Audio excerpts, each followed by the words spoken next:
L'enfer de Dante Alighieri. Nel mezzo del cammin di nostra vita mi ritrovai per una selva oscura che la diritta via era smarrita. Laissez-moi vous parler de l'enfer de Dante, de ce livre qui a bouleversé ma vie, de cette lecture qui m'a tant apporté. Laissez-moi vous parler de Dante, cet homme vêtu de rouge, ce Florentin en exil, cet éternel amoureux de la défunte Béatrice, qui écrivit la Divine Comédie sur les routes de l'Italie. Les premiers chants de l'enfer nous présentent le poète, seul, perdu, esseulé au milieu de ces bois, à la recherche de son salut, tentant de comprendre les dérives de son siècle et des hommes. Et comme la forêt des contes de fées, elle est un non-lieu où le temps n'a plus cours et où l'homme erre indéfiniment. Mais comme dans toutes les forêts de contes, le loup rôde. La peur te submerge. Tu dois fuir cet endroit, autant que tu dois fuir cette vie qui n'est qu'un tourment. Tu ne comprends pas les tiens et tu blâmes ta faible nature humaine.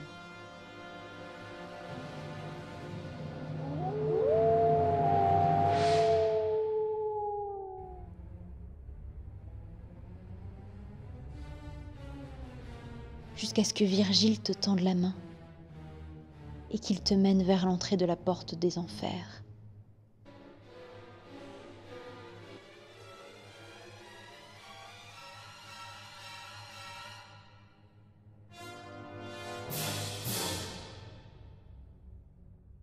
Tu regardes avec effroi et fascination cet endroit. Tu sais qu'un long chemin t'attend et que tu ne seras plus jamais le même.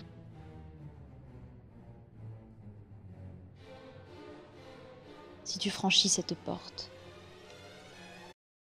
Per me si va nella città dolente, per me si va nell'eterno dolore, per me si va tra la perduta gente, giustizia mosse il mio alto fattore, faccemi la divina podestate, la somma pazienza è il primo amore. Dinanzi a me non fuor cose create, se non eterne, se io eterno duro. Lasciate un'esperanza voi che entrate. Avez-vous le courage de lire ces vers empreints d'au-delà, de franchir les portes de l'infernal abîme et d'en ressortir plus humain que jamais?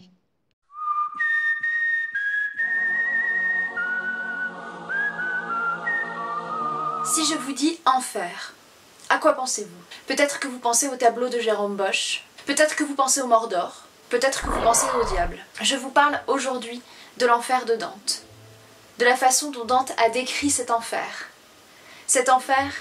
qui a donné lieu à toutes les représentations que l'on a aujourd'hui de ce lieu. Mais pour parler de cette œuvre, il faut d'abord que je vous parle de son auteur.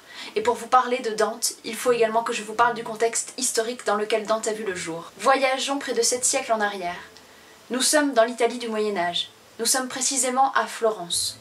Florence qui va voir naître en 1225 Dante Alighieri. Dante naît dans une famille de la petite noblesse qui vivent comme de grands bourgeois à Florence. Florence à cette époque est en pleine guerre civile pour savoir qui assurera sa souveraineté. D'un côté nous avons les Guelfes qui se réclament de l'autorité papale et de l'autre nous avons les Gibelins qui se réclament de l'autorité impériale. Quelques péripéties historiques plus tard, ce sont les Guelfes qui l'ont remporté. À l'intérieur des Guelfes se créent deux clans. D'un côté nous avons les Noirs qui sont pour la domination entière du pape Boniface VIII et donc que Florence devienne un état pontifical à part entière, et de l'autre nous avons les blancs qui eux veulent que Florence ait sa propre autonomie. Dante prend parti pour les blancs et malheureusement pour lui il ne fait pas le bon choix puisque ce sont les noirs et donc Boniface VIII qui vont remporter toute cette bataille. Dante va donc être envoyé en exil par le pape. C'est donc en exil sur les routes de l'Italie que Dante va composer son œuvre, la Divine Comédie.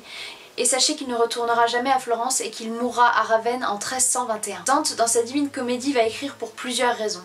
Tout d'abord, il va écrire contre l'Église qu'il considère comme corrompue. Il va écrire contre le pape. ce qui fait que son ouvrage sera pendant longtemps décrié par l'Église, sera une œuvre interdite, puisque Dante se permet de faire rôtir des papes en enfer pour des siècles et des siècles. Pourtant, au XIXe siècle, l'Église catholique sera bien contente de trouver l'enfer de Dante pour rameuter de nouveaux croyants. Pourquoi l'œuvre de Dante a traversé les siècles et parle-t-elle à autant de personnes si elle ne parle exclusivement que de l'Église catholique? Parce que la Divine Comédie ne parle pas que de l'Église, ne parle pas que de la religion. La Divine Comédie parle d'humanité.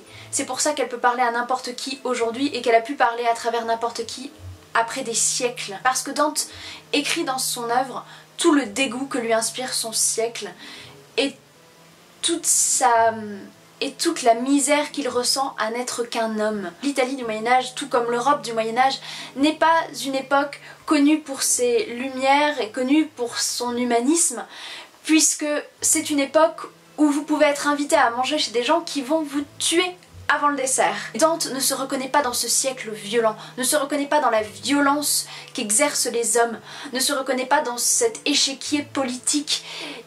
Il ne comprend plus le monde dans lequel il évolue. Lui, son rêve, c'était l'Antiquité. Son rêve, c'était d'être avec les poètes de l'Antiquité. Et malheureusement pour lui, il est né trop tard. Et c'est pour ça qu'au début de l'Enfer de Dante, il se permet de convoquer Virgile, l'un des plus grands poètes latins qui a composé l'Énéide. Virgile qui sera son guide à travers l'enfer, le purgatoire, pour l'amener jusqu'au paradis. La Divine Comédie est composée de 3 parties, l'enfer, le purgatoire et le paradis, et toutes les 3 sont composées de 33 chants. Les chants, si vous voulez, en poésie, c'est comme les chapitres dans un roman. Dante écrit la Divine Comédie, il écrit l'enfer parce que pour lui, l'enfer est sur terre. Comme le dit Shakespeare, pas besoin d'aller en enfer, tous les démons sont ici. Et c'est exactement ce qu'on ressent quand on lit Dante. L'enfer est en chacun de nous, l'enfer est en nous, l'enfer est tout autour de nous, et c'est extrêmement fort à lire. À la lecture des tortures infligées aux pécheurs, on pourrait croire que Dante est un sadique. Pourtant, Dante ne fait que reprendre l'imaginaire qui existe au Moyen-Âge quant à l'enfer. Dans l'enfer, Dante, accompagné de Virgile, va visiter les cercles de l'enfer et va nous faire la description des tortures infligées aux pécheurs au fur et à mesure des cercles, au fur et à mesure des péchés commis.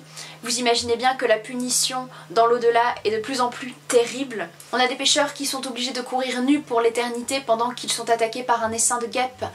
On a des pécheurs qui sont attaqués par des serpents, on en a qui sont emportés par des tempêtes. Mais à nouveau, toute cette violence que subissent les pécheurs une fois qu'ils sont morts, c'est une violence qu'ils connaissent de leur vivant. Lorsqu'on arrive à la description de Lucifer, Dante l'imagine avec 3 gueules béantes qui sont en train de broyer 3 traîtres. Ces 3 traîtres sont Judas, Brutus et Caius. Pour Dante, il faut qu'il y ait un enfer qui existe, pour que le mal absolu puisse être puni. C'est un besoin vital pour Dante, c'est un besoin vital pour son âme.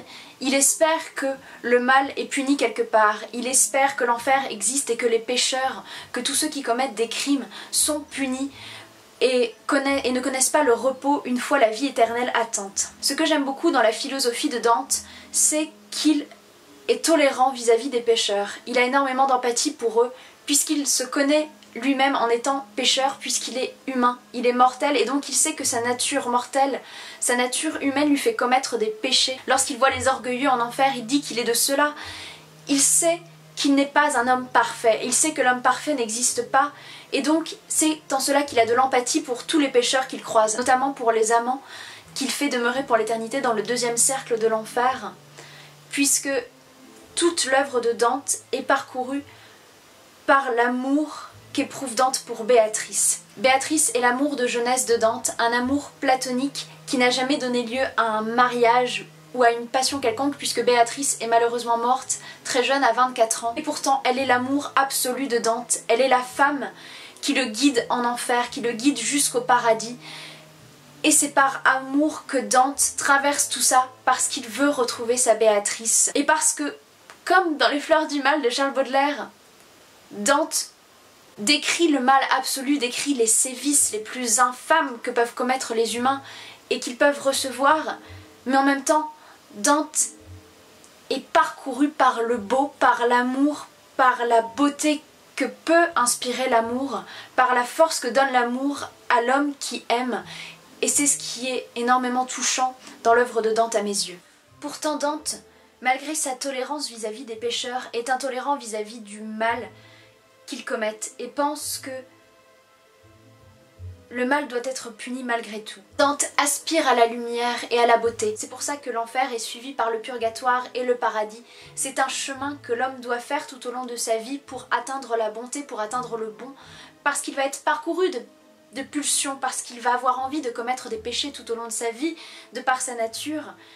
Et pourtant, c'est à l'homme, grâce à l'amour, de trouver la force pour atteindre la bonté et le paradis, et je trouve qu'il n'y a pas de message plus fort aujourd'hui que cela. Ce qui est incroyable dans l'enfer, c'est qu'au bout de 7 siècles, les vers de Dante sont toujours autant d'actualité, et à quel point Dante a saisi toute la monstruosité de l'être humain, à quel point l'enfer est un miroir affreux, un reflet terrible de l'homme et de ses péchés, de ses facettes les plus sombres qui le parcourent.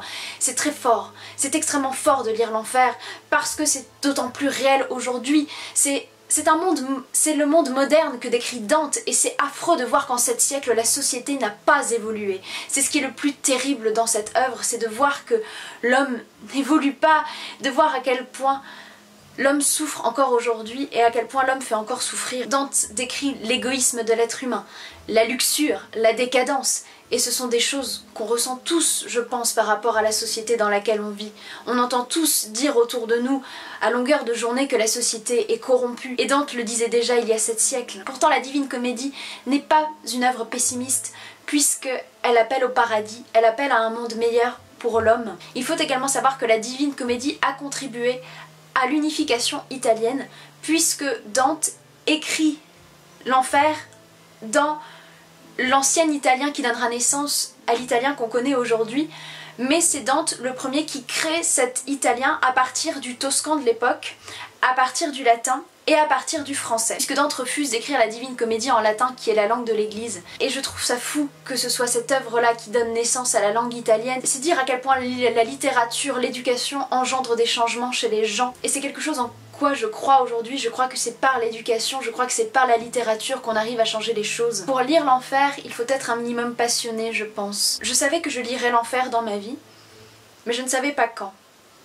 Et cette année, cette œuvre m'a appelée. Il fallait que je la lise. Et je devais la lire parce que, comme beaucoup, je pense, j'ai connu l'enfer dans ma vie, j'ai connu des moments très durs, très difficiles. Et pourtant, je ne suis pas devenue un monstre, et je pense aujourd'hui que j'arrive à voir la lumière au bout du chemin.